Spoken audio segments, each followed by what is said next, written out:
안녕하십니까. 법무사 유병태입니다. 오늘은 그 정민 민사법 완전 정복 목차 정도를 소개해 볼까 합니다. 머리말 간단하게 한번 보시면은 그 민법은 마인드 없이 법이 살아 숨쉬는 사이에서 살아간다는 것은, 민법 마인드 없이 법이 살아 숨쉬는 사이에서 살아간다는 것은 나침판 없이 무작정 길을 가고 보자, 그러면 목적지에 도달할 것이라는 무계획적인 사행성에 젖은 것이라 해도 과언이 아닐 것이라 봅니다. 법을 한 사람들 입장에서 보면은 그런 느낌을 가집니다. 어쩔 수 없이 법이 지배하는 사회에서 삶을 영위하기 위해서는 법적인 사고체계를 기초로 하여 꾸준한 자신의 실력을 증가시켜 다가올 알 수 없는 법에 대하여 무지함으로 인하여 당하는 덫을 피하며 삶을 슬기롭게 살아가야 할 것입니다.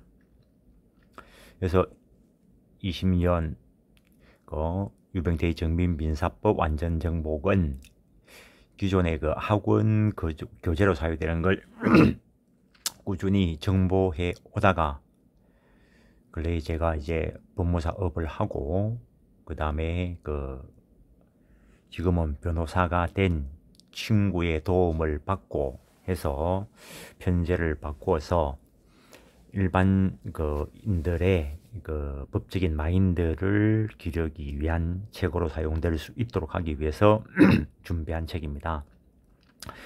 실무용어로 겸할 수 있다, 가감하게 이렇게 했지만 실무용어로 나온 책들이 상당히 많이 있죠. 그래서 이 책은 사법과 관련되는 전반적인 어떤 이해 정도를 하고, 그래서 자기가 생활할 때 어떤 법의 무지로 인해서 어떤 손해를 보는 걸 방지하기 위해서 만들었다, 그 정도로 생각을 하시고 봐주시면 고맙겠습니다. 물론 이게 교재로 쓰기 때문에 교재의 역할도 할 수 있도록 만들었습니다.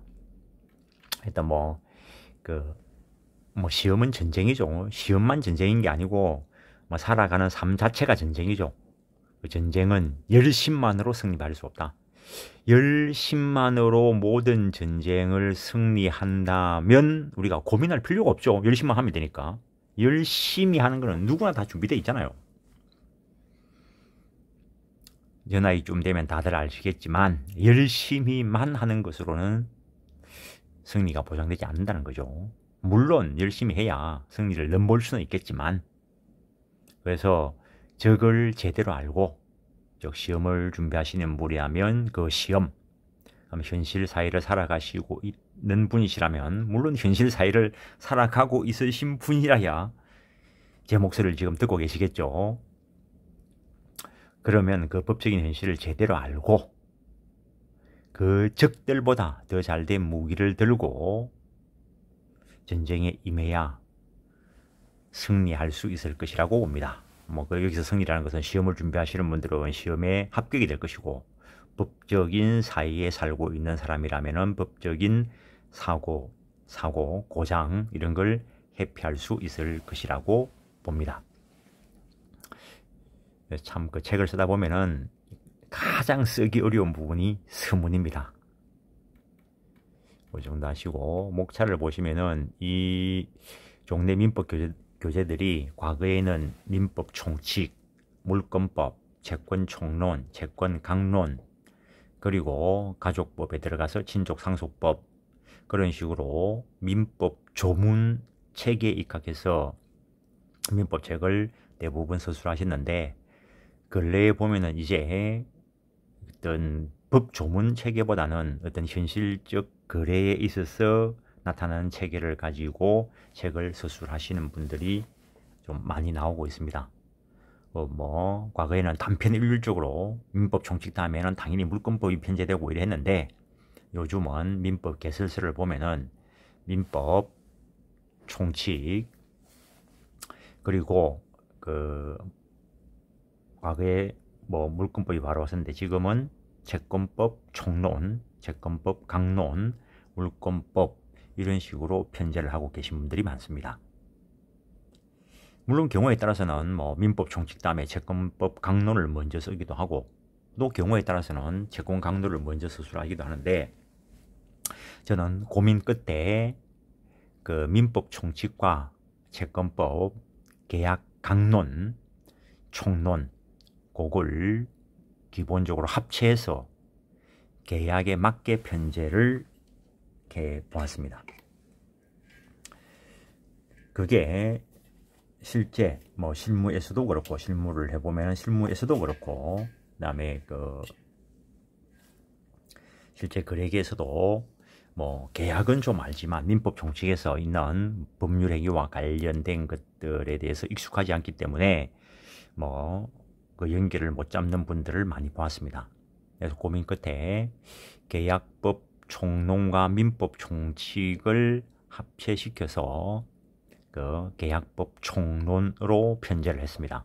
그래서 그 계약법 총론해서 거기에 계약 일반적인 이야기를 하면서 민법 총칙을 엮었는데, 그 계약 주체와 대상이라는데, 이게 민법 총칙의 권리 주체와 권리 객체와 관련되는 것이고, 그 다음에 계약의 성립과 관련되어서 계약법 쪽에 있는 것들을 이야기하면서 민법 총칙에 있는 법률행위 성립, 이런 것들을 가미했고, 그 다음에 계약의 효력, 계약법 쪽에서 계약의 효력에 대해서 이야기를 하고 있는데, 여기에 그 효력이 발생하기 위해서는 성립 요건뿐만 아니라 민법 총칙에서 말하고 있는 법률 행위의 효력 요건을 구비하고 난 뒤에 그때 계약의 효력이 발생을 한다는 것. 그 다음에 계약의 해제와 해지, 계약상에 문제가 있을 때 계약을 소멸시키는 거죠. 그리고 난 뒤에 7절에서 계약의 무효사유와 취소사유 해놨는데, 이게 민법 총칙에서 법조문 표제대로 한다면은 민법 총칙에서 이야기되는 법률행위 무효사유, 취소사유를 말하고 있는 것입니다. 그리고 계약의 무효와 취소의 효력 해놨는데, 이것이 민법 총칙에서 법률행위의 무효와 취소의 효력에 대해서 이야기한 것이고, 그 다음에 9절에서 계약의 부관이다 라고 하고 있는데, 이게 민법 총칙의 법률행위 부관을 말하는 겁니다. 그리고 기간 계산도 역시 편제상으로는 민법 총칙에 있고, 계약의 대리라고 하고 있는데, 일반적으로 계약이 대리되겠지만 뭐 단독 행위도 대리될 수 있습니다. 그래서 지금 우리는 계약을 위주로 보고 있지만, 민법 총칙에서 말하는 법률행위에는 계약뿐만 아니라 단독행위도 있고 합동행위다라고 하는 것도 있습니다.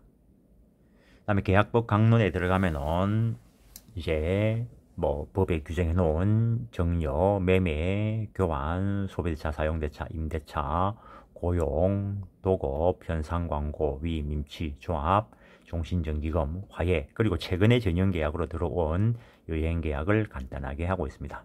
그래서 거기까지가 계약과 관련된 이야기이고, 채권법에서 법정 채권 관계를 규정하고 있는데, 거기에 사무관리, 부당이득, 불법행위 이런 것들이 있고, 그 다음에 그 채권법 총칙의 말미에 있는 채권의 소멸 사유가 있는 것을 이쪽으로 편제를 시키면서 채권뿐만 아니라, 즉 계약뿐만 아니라 그 모든 사법상의 재산권, 물론 뭐 소멸시효 대상이 안 되는 것도 있습니다. 들어가 보면은.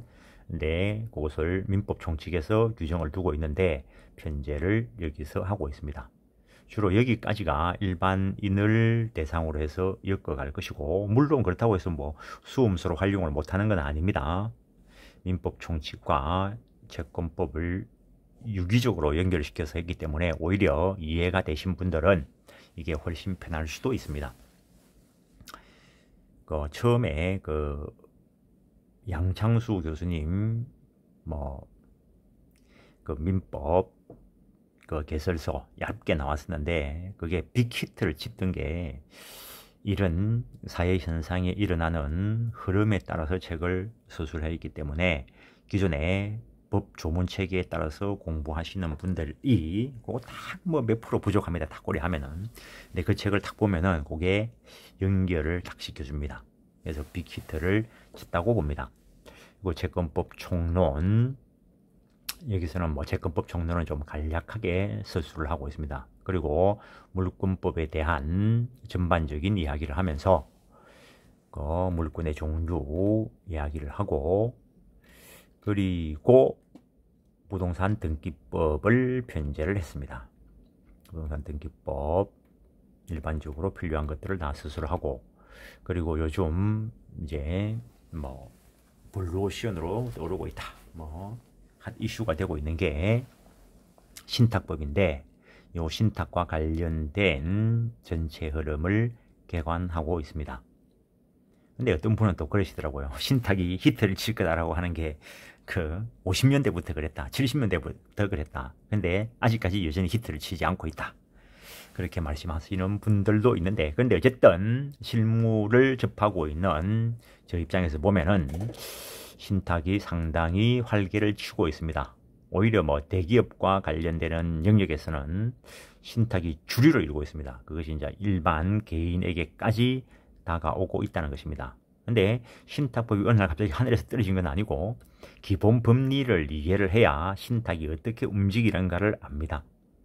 기본 법리를 모르고 신탁을 보려 하니까 사람들이 뭐 머리 아프다 하고 하는데, 기본 법리만 정확하게 이해가 되면은 그 신탁법 조문만 봐도 해결이 됩니다. 그래서 신탁법을 연결하고 있고, 그 다음 민사집행법 공부를 해보니까 민사집행법이 사법 공부의 끝이다 라고 느낌이 들 정도로 여기에 모든 것들이 집약되어 있다고 보여집니다, 저 입장에서 볼 때는. 그래서 이번에는 뭐 시간 관계도 있고, 제가 아직까지 공부가 좀 부족한 부분도 있고 해서 이 집행법은 법 조문만 가지고 체계를 잡아두었습니다. 여기까지 수술을 하려고 하면은 책이 너무 두꺼워질 것 같고, 그리고 민법의 일반 이론, 계약법, 민법 총칙 포함해서 계약법, 다음 채권법 총론, 물권법의 연결적 이해가 되면은 민사집행법도 쉽습니다. 여기에 뭐 간단하게 보면은 말소 기준 권리 이런 이야기 나오는데, 이게 민법이 이해가 되면은 당연한 이야기입니다. 일단 집행법은 절차법이고, 앞에 있던 실체법에 있는 그런 것들이 일단 국가의 공권력 법원에 의해서 뭐 처분될 때 그 절차를 규정한 것이기 때문에 실체법이 이해된다면은 당연한 이야기를 하고 있는 것으로 보입니다.